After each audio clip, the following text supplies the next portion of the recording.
"I'll pay you $1,000 if you serve me in Russian." The billionaire's voice cut through the dining room, loud enough to travel past the table, past the candles, past the soft music, struggling to stay elegant. A few people laughed immediately. Others followed a second later, unsure but unwilling to be the only ones who didn't. Glasses clinked, chairs shifted, attention snapped in one direction. The waitress stood there, motionless, the notepad resting against her apron. For a moment, it wasn't clear if she had even heard him. The man leaned back satisfied, enjoying the small performance he had created. He had done this before. Different places, different faces. The reaction was always the same. The room waited for her to shrink. She didn't. Her eyes lifted slowly, meeting his without challenge, without apology.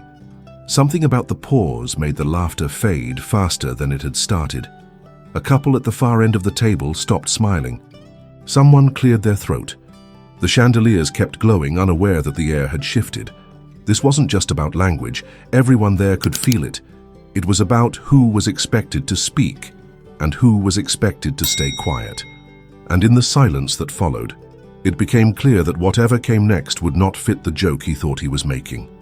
Before we begin this emotional story, tell us in the comments from which city you are watching, and don't forget to leave your like to keep following us. The waitress didn't answer right away. The pause stretched longer than anyone expected, long enough for the laughter to lose its rhythm. The billionaire tilted his head, amused by his own confidence, already certain of the outcome. To him, this was just another harmless display of power, another reminder that money could turn people into performers on command. She stood there, still holding the notepad, her fingers resting lightly on its edge. Not shaking, not frozen, just still. Her dark hair was pulled back tightly, a practical choice for long shifts, and a faint line marked the bridge of her nose where her glasses usually sat. She hadn't worn them tonight. She never did during dinner service. Someone at the table whispered, "She didn't get it," and another chuckled softly. The billionaire smiled wider. "It's okay," he said, waving a dismissive hand. "Take your time. Russian can be tricky." The waitress finally lifted her eyes. They were calm, too calm for someone who was supposed to be embarrassed. She looked at him, then briefly at the others, as if acknowledging the entire room without giving any of them control over the moment. "I heard you," she said quietly.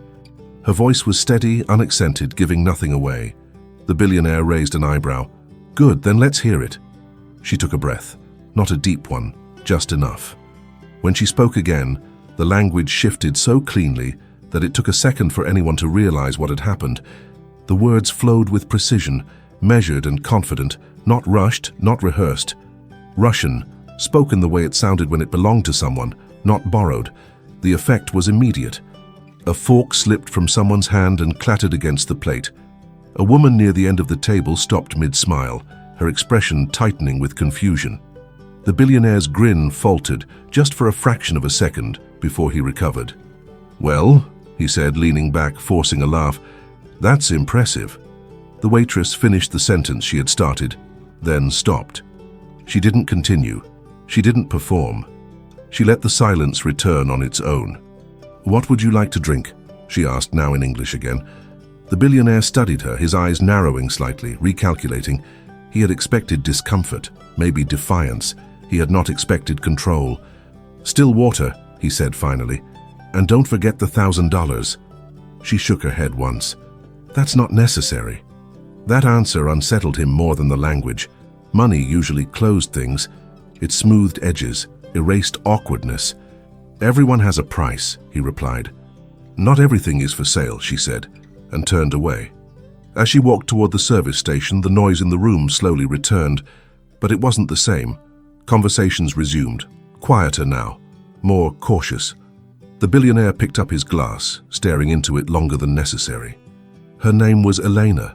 She had been working at the restaurant for almost a year, long enough to know the rhythm of entitlement, the way wealth often disguised itself as charm. She had learned when to smile, when to disappear, and when silence was safer than correction. Tonight, something inside her had refused to stay silent. In the kitchen, she rested her palms against the stainless steel counter, letting the cool surface ground her. She hadn't planned to respond that way. It had simply happened. Muscle memory. instinct, a language that lived deeper than thought. A fellow server glanced at her. "Are you okay?" he whispered. Elena nodded. "Fine." But fine was never the whole truth. As she returned to the dining room with the water, the billionaire watched her approach. "Where did you learn Russian?" he asked, his tone curious now, less mocking. She placed the glass in front of him. "At home," she said. He laughed softly. "Where's that?" She hesitated, just for a moment. "Far from here." He seemed intrigued. "Sit," he said suddenly, gesturing to the empty chair beside him. "I can't," she replied. "I'm working." "So am I," he said. "And I like understanding what I invest in." She looked at the chair, then at the room. Every instinct told her to refuse. Experience told her this was dangerous territory. But something else whispered that the moment wasn't over yet. "5 minutes," she said. He smiled, certain again. Eleanor sat down, unaware that this choice, small and quiet, was already shifting the direction of both their lives. Eleanor sat with her back straight, hands folded loosely in her lap. The chair felt different from standing, lower, exposed. She was suddenly aware of how close the table felt, how the expensive fabric and polished silverware created a boundary she was never meant to cross. Conversations around them continued, but quieter now, as if the room itself were listening. The billionaire leaned back, studying her openly, not rudely, not kindly, like someone assessing an unfamiliar asset. "You didn't hesitate," he said. "Most people would." She didn't answer right away. She had learned that silence, when chosen, could be more powerful than quick words. "I hesitated plenty," she said finally, "just not where you could see it." That amused him. A small smile pulled at the corner of his mouth. "What's your name?" "Elena." He nodded once, committing it to memory. I know who you are," she interrupted gently. "Everyone here does." That surprised him. He laughed under his breath. "Fair enough." He picked up his glass, swirling the water slowly. "So," he said, "Russian at home, that usually means parents, or a past people don't ask about." Elena looked past him, toward the far wall where a large mirror reflected the room back at itself. Wealth multiplied, faces softened by comfort. She saw herself there too, smaller, darker, like a note scribbled in the margin of someone else's story. "People don't ask because they don't want the answer," she said. "Try me," he replied. She turned back to him. "Why?" "Because you didn't take the money," he said. "That usually means something." She considered that. Then she said, "It means I've paid enough already." That answer landed heavier than he expected. He didn't press right away. Around them, plates were being cleared, courses changing. Time passed in fragments. "My parents were teachers," Eleanor said eventually.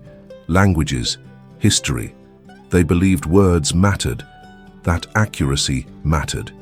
Her fingers tightened slightly, then relaxed. "They were wrong about how much that protects you." He listened now, really listened. "What happened?" "A job," she said. "A translation. A mistake that wasn't mine but became my responsibility." She paused. "In some places that's enough to disappear." He frowned. "You fled?" "Yes." "Alone?" "Yes." The simplicity of the answer unsettled him. He had built companies, moved money across borders, influenced outcomes with a phone call. He had never run for his life. "And you ended up here," he said. "I ended up where I could breathe," she replied. "At first." He studied her face, searching for bitterness. There was none, only restraint. "You don't sound angry." "I was," she said. "Anger is expensive. I couldn't afford it forever." He nodded slowly, as if that made sense. "So you serve tables?" "I work," she corrected. "I send money back. I volunteer. I help people fill out forms they're afraid to touch." She met his gaze. "And sometimes I remind people that language isn't a trick." Something in that struck him deeper than he expected. He glanced around the table at the people who had laughed earlier. They were avoiding his eyes now. He cleared his throat. "You should be doing more," he said. She smiled faintly. "Everyone keeps saying that." He reached into his jacket again, pulling out a card this time, not cash. He slid it across the table. "I run a foundation," he said. "International work, cultural consulting. We lose deals because people misunderstand each other." He paused. "You don't." Elena didn't touch the card. "I didn't ask for help. I didn't offer charity," he replied. "I offered work." She looked at the card, then back at him. "And if I say no?" "Then you walk away," he said. "And I spend the rest of the evening wondering why." That honesty surprised her. She picked up the card, turning it over once. No promises, no numbers, just a name and a position title. "I'll think about it," she said. "Good," he replied. "Thinking suits you." She stood, returning to her role with practiced ease. As she walked away, she felt the familiar weight settle back onto her shoulders. But something had shifted. Not hope, not yet, just possibility, fragile and unwelcome. Later that night, after the restaurant closed and the chairs were stacked, Eleanor sat alone at the bus stop. The city hummed around her, indifferent and alive. She pulled the card from her pocket, studying it under the streetlight. It felt unreal, dangerous. Her phone buzzed. A message from the community center. A family needed help with paperwork in the morning. She typed back yes without hesitation. The billionaire watched her leave from the restaurant window, the card no longer on the table, but missing in a way that mattered. For the first time in a long while, he wondered if money had been the wrong language all along. And somewhere between the cold pavement and the quiet ride home, Eleanor made a decision she wasn't ready to admit, even to herself. Elena didn't call the number on the card right away. Days passed, shifts blended together, plates, faces, orders. The restaurant returned to its usual rhythm, but the laughter from that night lingered in her memory like a sound that refused to fade. Not because it had hurt her, but because it had revealed something, how easily dignity could be tested, how rarely it was defended. She kept working. She always did. On her mornings off, she went to the community center on the east side of the city, a narrow building wedged between a laundromat and a discount grocery store. Inside, the air smelled of coffee and paper. Families waited with folders clutched tightly to their chests, forms they didn't understand, letters they were afraid to open. Elena moved between them calmly, translating, explaining, never rushing.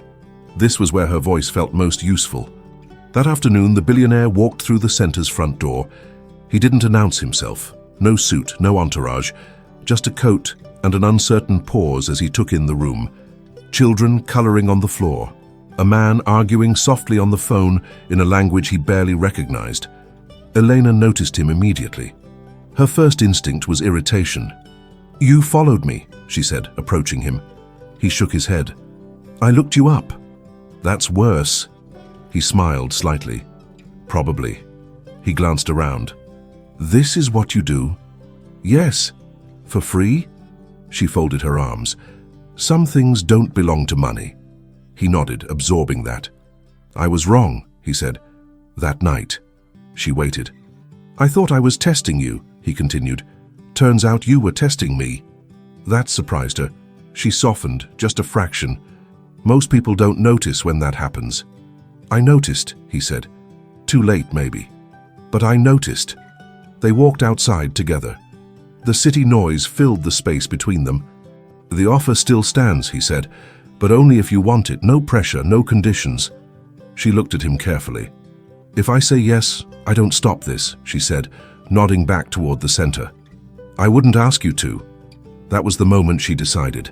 She started working with the foundation part-time, translating, advising, sitting in rooms where decisions were made too quickly by people who never saw the consequences.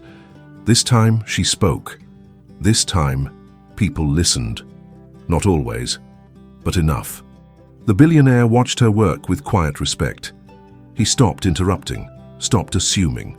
For the first time, his influence felt constructive. One evening, after a long meeting, he said, "You changed something for me." She didn't smile. "That wasn't my job."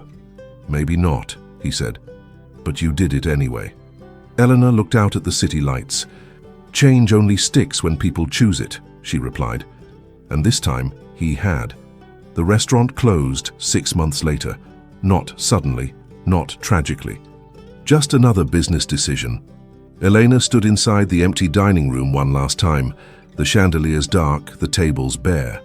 She ran her hand along the back of a chair, remembering the night that had started everything. How small she had felt, how strong. She didn't miss the uniform. Her work at the foundation expanded, but so did her commitment to the community center. With funding redirected and plans redrawn, the center grew. New classrooms, legal aid, language programs. A place where no one laughed when someone spoke slowly.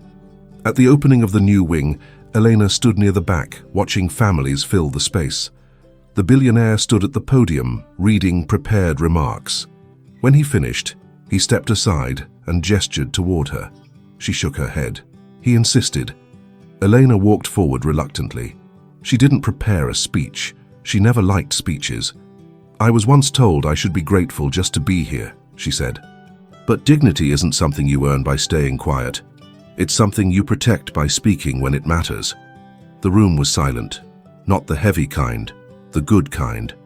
Later, as people filtered out, the billionaire approached her. "You never took the $1,000, he said. She smiled faintly. "You still owe me?" He handed her an envelope. Inside was not money. It was a document, the center's name. Permanent funding. Her signature already printed at the bottom as director. She exhaled slowly. "This is bigger than me." "That's the point," he replied. They stood together, not as savior and saved, but as two people who had learned something uncomfortable and necessary. That night, Elena rode the bus home, watching the city pass by. She thought of her parents, of the language they had taught her, of the silence she had survived, and she thought of the laugh that had started it all. Years later, a small plaque hung near the entrance of the community center. No titles, no honors, just a sentence etched into the metal. "Your voice matters." People came from everywhere, different accents, different fears, and when they hesitated, Elena listened first. She never forgot that dignity doesn't announce itself. It waits, and sometimes it only needs one sentence to be heard. Thank you for staying with us until the end of this heart-touching story. Tell us in the comments which moment touched you the most. Subscribe and turn on the bell to receive more stories that inspire and transform. Leave a like if you believe in the invisible strength of kindness, dignity, and family. And thank you for being part of this community that believes in stories with soul.